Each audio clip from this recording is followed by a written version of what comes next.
Hello, this is going to be an introduction to wire wrapping. I will probably eventually do a full series on wire wrapping, but for the beginning, let's start with the basics, okay?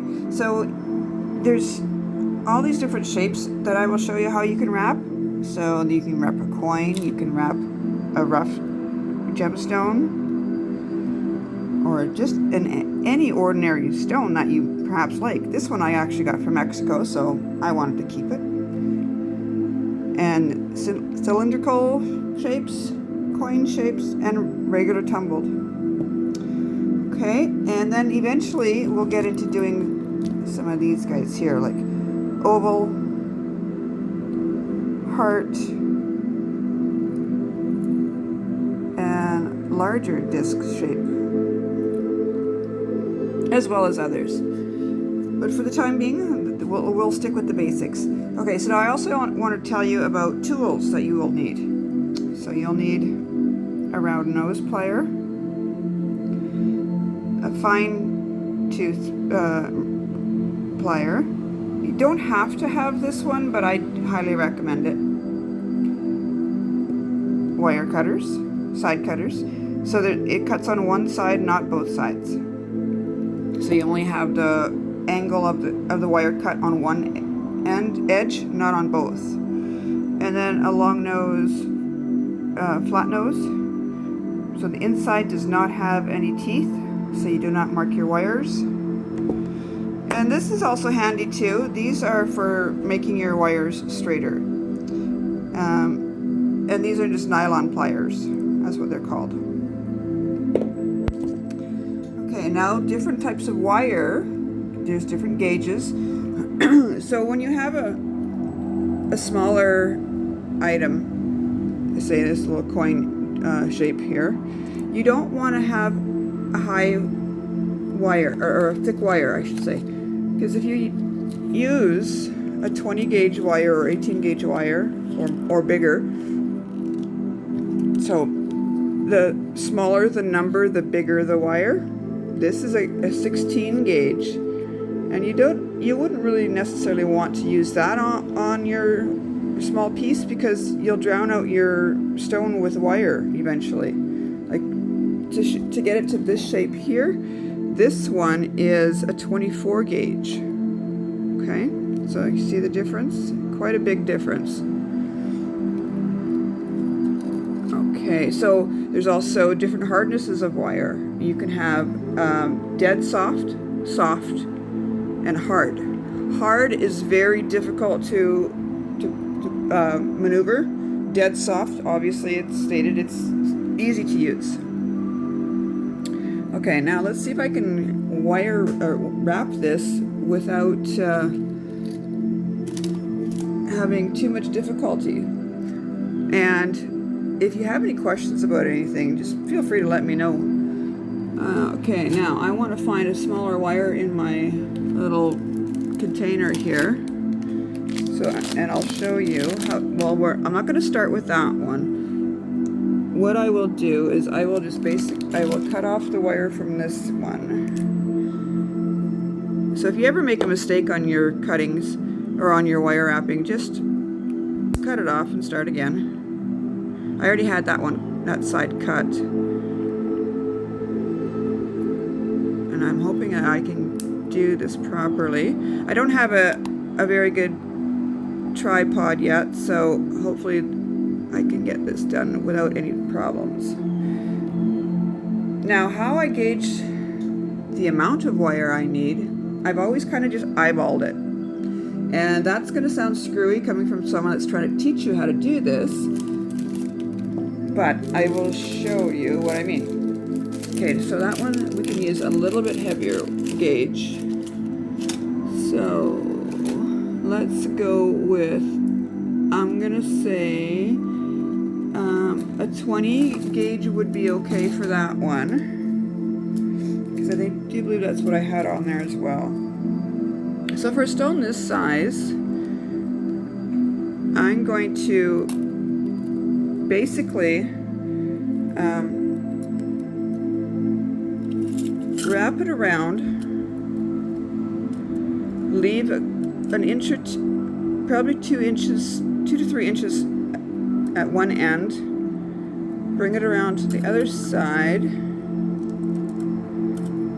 and give it another 2 to 3 inches. And then that will be my first piece. So the technique that I'm going to show you,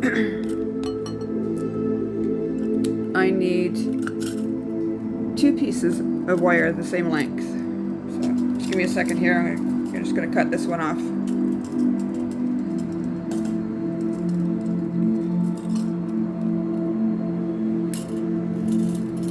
Okay. Now the first technique that I had wrapped on that stone, we're going to do this pattern in the center of the 2 wires. Can you see that? There we go. It's not very clear. Focus, camera, focus. Okay, so how you do that is you take your 2 pieces of wire, find the center, and then you just give it a twist 3 times. Oh. Okay.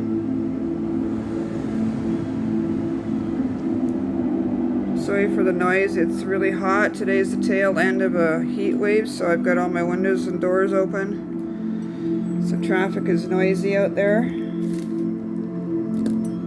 Okay, and then you take your stone and you find the base of your stone, so whatever you want the bottom part of your stone to be, however you want it to hang, if you're going to have it hanging off of a chain. And then you put that in the center of your wire. Grab your stone, and see, these are the back ones here.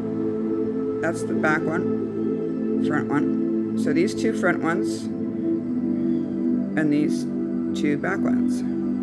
Have them sitting like that, so it looks almost like a shape of a basket, or the I don't even know how to call it. And then you start twisting again on the side. So twist only 3 times. 3 is enough. And I'm making a horrible mess of this because I'm not able to do this very good with everything in my way here. Alright, let me try to undo that without damaging the wire too badly. Hang on one second here. Now this is coated wire too, so it's, if I'm not careful enough, I'm going to take some of the coating off with my pliers.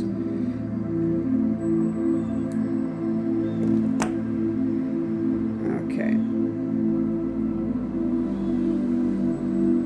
And I didn't evenly space my wires either, so one, like the front is, well, you can either call it the front or the back. One side is longer than the other, so that could cause a problem when you get closer to the top. Okay, so, but I do believe I have sufficient enough wire here. Okay, there we go. That looks much better. So you flatten it up against your stone and do the same thing on the other side.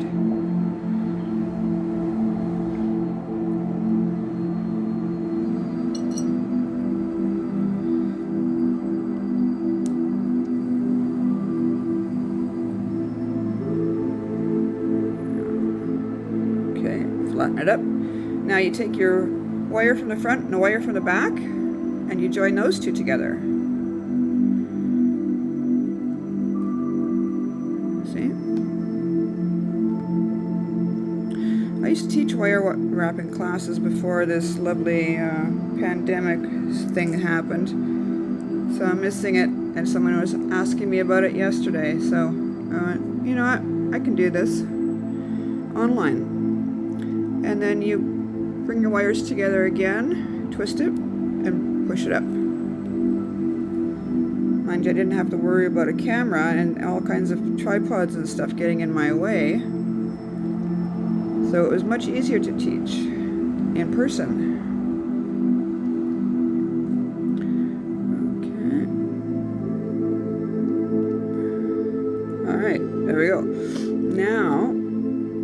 what we can do is, instead of trying to do that again, you just continue on with those wrappings, or those twistings, I should say.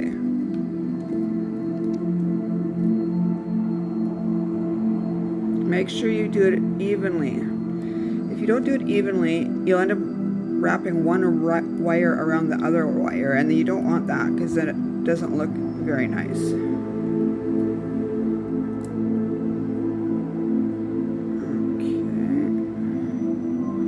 And you bring those together and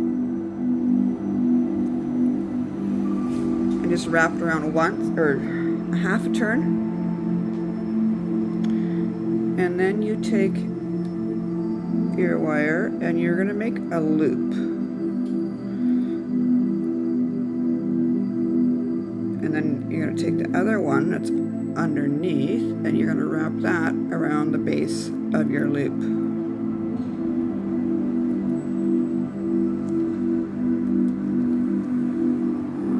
Squish this in a little bit with my wires here.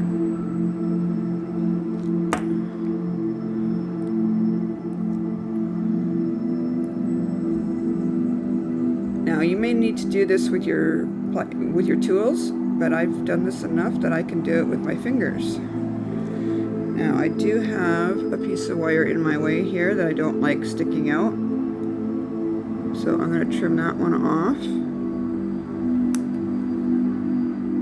Get it out of the way. And then I'm going to squish this one together. When I was teaching classes in person, I called this my squishy squishy method. And all it does is it squeezes the wires together. Okay, then now you've got it wrapped around there 3-4 times. You can cut off the excess of that as well. And put your angle of your wire cutters as close to that base wire as you can without cutting the wire underneath it. See there? Always cover your wire that you're cutting off with your thumb so it doesn't go flying around the room. Now you can straighten that out. Squeeze this all together.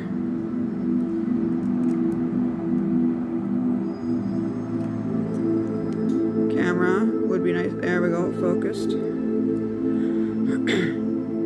Now put your pliers in the center of your loop, just to round it out a bit, so you have you can make a bezel out of it. Not a bezel.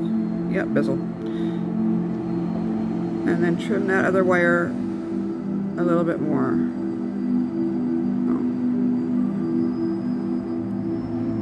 Because if you've got a wire sticking out and you can feel it grab on your skin, for sure it's going to grab onto clothing. Now this is a really quick, fast one that you can do.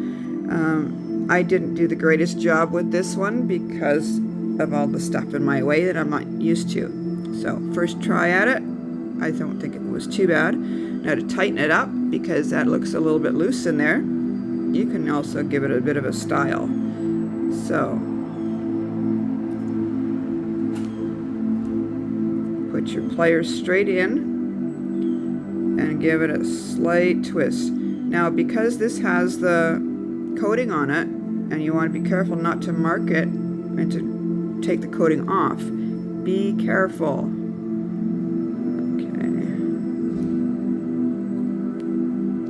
And that tightens it up pretty good.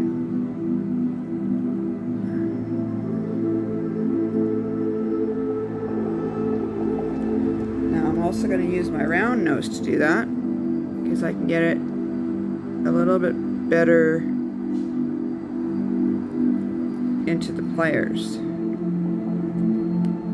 Yes, yeah, gave it a little bit tighter. And turn it around and do the same on the other side.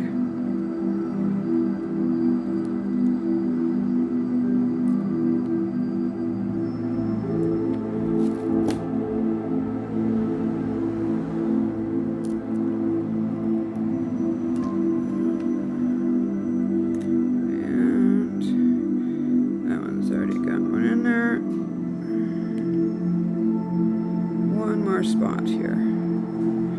See there, I marked the wire earlier when I was trying to straighten it out at the beginning. Yeah, and some of the coating came off. But that's okay. This is just for demonstration purposes. And I'm using inexpensive wire for demonstration purposes too. So this isn't the greatest wire to work with. But I go through so much wire, I don't want to use my good expensive wire. Eventually I will show you how to do that too though. How to use good wire, like silver, brass. I don't use gold. I've never been a fan of gold myself, so I've never used gold wire. No. So, there you go. That's the first one. Not bad. Not bad. It's not the greatest, but it's not bad. Okay? So there you have it. That is number 1. So, in the next video, I will show you how to do this one. Okay? We'll talk to you soon. Have a great day, and please like and subscribe.